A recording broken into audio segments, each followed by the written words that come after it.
everyone, and welcome back to my channel. I am so glad you're here. It has been a couple of months on my channel since I have done a massive collective book haul, and I have accumulated quite a few books recently. I actually have over 30 books to go through in this video, and I love making these sort of videos. I love watching these sort of videos, so I just had to make a new one. I actually thought that I'd been good recently, and I thought that I wouldn't have that many books for this video, but then I was looking at my shelves and I was like, okay, I've actually bought quite a few books in the last couple of months, but that's okay. I don't want to ramble on too much because otherwise we will be here forever, so let's get straight into it. The first book I have, of course I had to go and buy this book. We have Nothing Like the Movies by Lynn Painter. This came out less than a week ago now, and it's actually one of my current reads, and I'm really enjoying it so far. I will admit the first few chapters I was like, I don't think I'm gonna like this, I'm really struggling to get into it, and I don't really remember anything about the first book. But now that I'm more into it, I can definitely say that I'm definitely going to love this book. This is obviously the sequel to Better Than the Movies, and I was honestly so nervous for this to come out because sometimes books just do not need sequels. And I honestly feel like Better Than the Movies didn't really need a sequel, but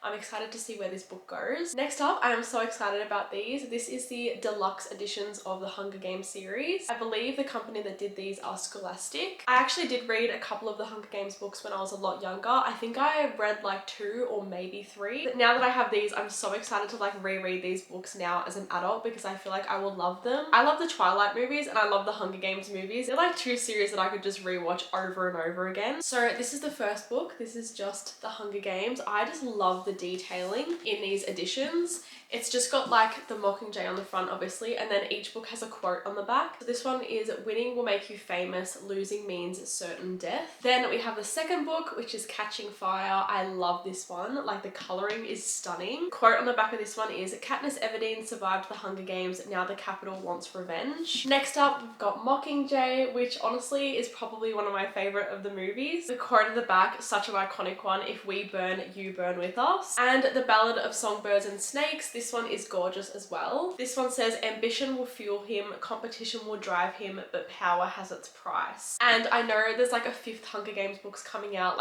early next year, and I'm honestly so excited about it. I have no idea what the story is going to be. I think it's Haymitch's story possibly. So I'm really excited to see where his story begun, but I'm honestly just so excited to read this whole series again before that book comes out. Next up I've got Blue Sisters by Coco Mellors. Honestly, I don't have any idea what this book is about, but I always see this book all over Bookstagram. I feel like I see a lot of people posting this in aesthetic photos, and I always read the reviews in the captions as well. And it seems like this book is very much loved. I don't think I've really seen anything negative about it. So when I finally saw it in a store in Australia, I was like, well, I might as well buy it. I don't know when I'm gonna get to this because I don't know what sort of vibe I'm getting into. So I feel like I have to be in a specific mood to read a book like this. Then we have The Half of It by Madison Beer. This is actually her memoir. I honestly didn't even know this book was a thing until recently, but it turns out it actually came out last year. I actually read this a few days ago, and I read the whole thing in one sitting, and I think it was such a beautiful story. And if you have struggled with any sort of mental health issues, I highly recommend reading this if you look up trigger warnings for it. There was some parts that were definitely very triggering, even for me. I just feel like this book was so heartbreaking, and at the same time it's so refreshing to see someone that's in the limelight so much talk about their story, because sometimes we just think that they have these perfect lives when they really don't. And I think that everyone needs to read this, to be honest. It honestly really helped me to even put a new perspective on things as well. The Way I Am Now by Amber Smith. This is another one that I've actually already read, and it's coming out in a reading vlog very soon. I read the first book in this little series last week. It is The Way I Used to Be, and I had been putting off that book for so long. That book was sitting on my bookshelves for 2 years, and I just for some reason did not pick it up. A couple of weeks ago I decided to pick it up, and that's also on a vlog on my channel. I love that I'm just promoting myself in this video, but it's my channel, so I feel like I can do that. When I finished The Way I Used to Be, I just feel like I had to get more closure, and I just really wanted to see where Eden's story would go, and that's why I picked this book up a few days later so I could read the sequel as well. Sometimes when I read a book that has a sequel to it, I won't read the sequel for a really long time. So it's actually really rare for me to want to pick up a sequel immediately and actually read it immediately. So yeah, if that tells you anything about this little series, then I really think you guys should read it. Then we have Play Along by Liz Tomford, which is the 4th book in the Windy City series. I've actually only read the first book so far, but they're all sports romances, and I love that type of romance. And I also feel like her books are quite slow burn as well. I definitely know that Mile High was quite a massive slow burn, and I'm a sucker for a good slow burn romance. If you're gonna make a really long romance book, it has to at least be a slow burn book. I don't even know who these two characters are. Their names are Kennedy and Isaiah. I don't think I met them in Mile High, but they're all like interconnected standalones in a way. Like you should read them in order, but I also feel like you could read them alone if you really wanted to. I've heard some really good things about this one, so I'm definitely very excited for when I actually get to this book in the series. Then we have Throne of the Fallen by Kerry Maniscalco. This book only just got traditionally published in Australia, I believe, because I'd never really seen it until recently. And the reason why I picked this book up immediately, absolutely knowing nothing about it, is because I know Sarah Caroli had like a quote in the US edition. Honestly, I have no idea what to expect with this book. I also don't know if her quote is even in the Australian published edition, but that doesn't matter. I know how much she loved it, and I definitely feel like me and her have very similar book tastes, so I feel like I would love this as well. The back of the book is so short, so I'm going to read it to you guys. It says, "She didn't want the prince, she wanted the demon." So honestly, no idea what to expect, and that doesn't help me at all, but nonetheless, I'm very excited to read it. Then we have Book Lovers by Emily Henry. I know this book came out like last year or maybe even the year before. For some reason, I still haven't read it. I think it's because the UK cover is so ugly, which is the one we have in Australia. And so I went out of my way to buy the US cover, obviously, and I'm so excited to read this during summer. A lot of people get confused when I say we're going into the warmer seasons in Australia. We obviously live in the southern hemisphere, so our seasons are different. We're currently in spring, and in December we'll be going into summer. And so I'm definitely like getting into my summer sort of reading mood. I have so many books like on my radar that I really want to read in the warmer weather, like on the beach and at the pool and all of that fun stuff. Behind the Net by Stephanie Archer. This is another book that I feel like I've seen so many people rave about and so many people love. It kind of scares me a little bit because it reminds me of Icebreaker, and I'm not one to like spice in books, and I don't really know if this one's spicy or not. I actually really loved Icebreaker. I actually loved that entire series, but I just don't really like the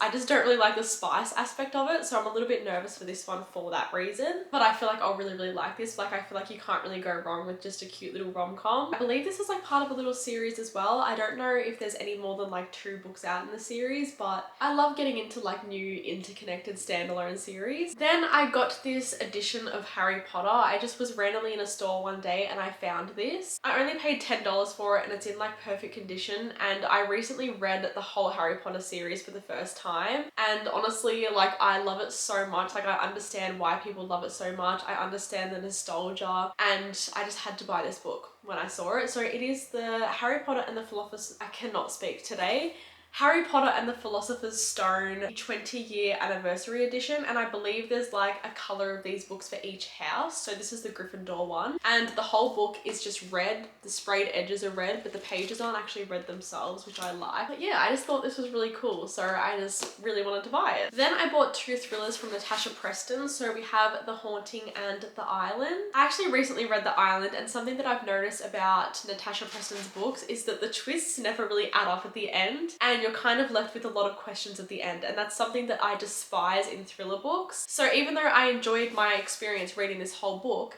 the literal last line of the book made me give the book 3 stars, and it was probably going towards like over 4 stars. So 3 stars is still a good rating because obviously I had fun reading it, but I just don't like books that end that way, and unfortunately this one did. Even though I say that, I'm still very excited to read The Haunting because I honestly feel like her books are just so fun and easy to read, and they definitely help if you're like in a reading slump as well, so highly recommend for that. I also really like the texture of these books. Like I don't know how to explain it, but it's like, it's such like an ASMR sort of sound. Like it's really just like tickling something in my brain. Another thriller book that I've got recently that was actually sent to me by the author was Deadly Occupants by Mads Rafferty. Mads is actually one of my good friends that I've met through doing all of this social media stuff. So I was so excited when she sent me this book, obviously, because I love supporting people that I love myself. She actually also wrote another series. She wrote Heir of Broken Fate and Heir of Broken Kingdom, which I have also read, and I loved both of those books. This would be the perfect book to read, literally like on Halloween night, I feel like, because it's like haunted house sort of vibes, like Ouija boards, like all of that stuff, and I was honestly scared while I was reading this. Then we have Apprentice to the Villain by Hannah Nicole Myra, or Mara, I don't know how to say that name. I haven't actually read Assistant to the Villain yet, but I did see a video talking about it, and honestly it made me want to read the whole series so badly. Assistant to the Villain has been sitting on my bookshelf for a while, and then this one came out recently, and I was like, well, I might as well buy both, and I might as well have 2 of them sitting on my bookshelf. themselves. I am such a bad like influence on you guys. Like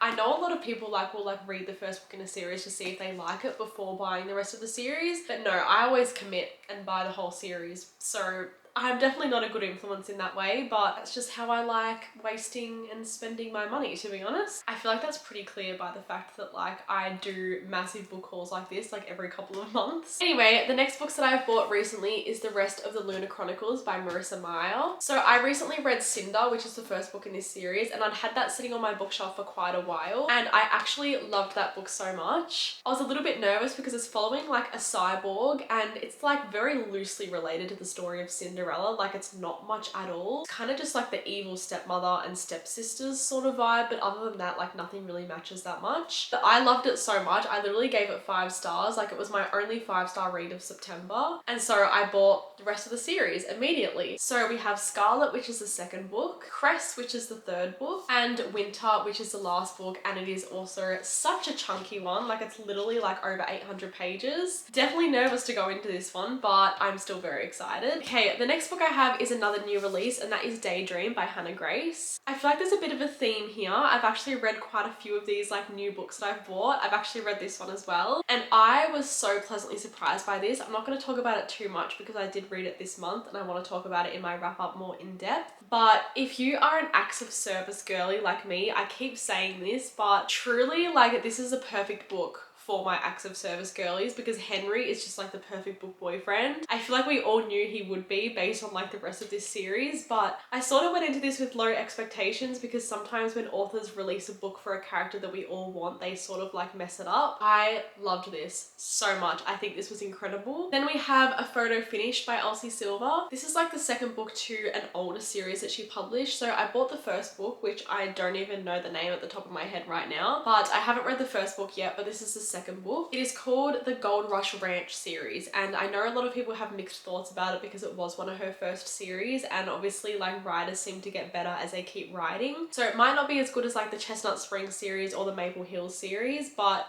I'm still very excited to read it because I feel like I'll eat up anything that Elsie Silver writes, to be honest. Then I have the first 2 books in the Zodiac Academy series. Again, I read the first book in the Zodiac Academy series recently and I read it on my Kindle, but because I like loved it so much, like it's kind of like bad writing in my opinion, but at the same time like it was just so fun to read and it honestly just made me want to pick up the rest of the series immediately. So I had to buy the second book as well. I know this is literally like a 10-book series, like it is such a giant series, but these books are actually really, really expensive because they're like self-published and they're not like traditionally published. So they're like over $30 each and I just don't have the money to be buying that whole series right now. Then we have The Games Gods Play by Abigail Owen. I must say that I have been influenced by marketing for this book because I've been seeing ads for this book all over TikTok and it single-handedly made me go and buy this book because obviously I'm very easily influenced. I love a fantasy book that has like games and challenges and trials and all of that fun stuff, and I know that that is exactly what this book is. I believe it's like following Greek gods at the same time, so honestly I'm very, very excited for this, but I'm also very nervous. But I definitely want to read this very soon because I feel like once it gets to like summertime I'm not going to be in the mood for books like this. Then we have Spark of the Everflame by Penn Cole. I've actually been seeing a lot of mixed reviews on this book recently, but at the start when I was first seeing reviews of this book I saw very, very positive reviews that made me go and buy it, obviously. Again, I have no idea what it's about. I feel like I like watch reviews, but I sort of like zone out when they're talking about what the book's about so I can go into it blindly. Even like briefly reading the back of the book, I feel like it doesn't really explain much about what we're getting into. And I feel like that's where the best fantasy books lie, when you've literally got 0 expectations going into them. Then another book I was very influenced to buy, we have Immortal Dark by Ty Guest Germer. Again,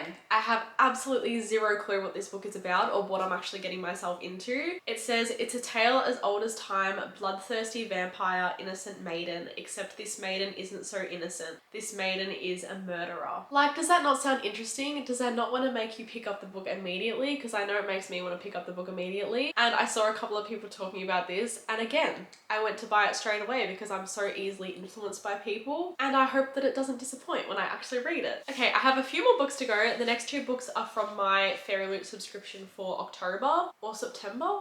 Yeah, it would be my September subscription because they arrived at the start of October.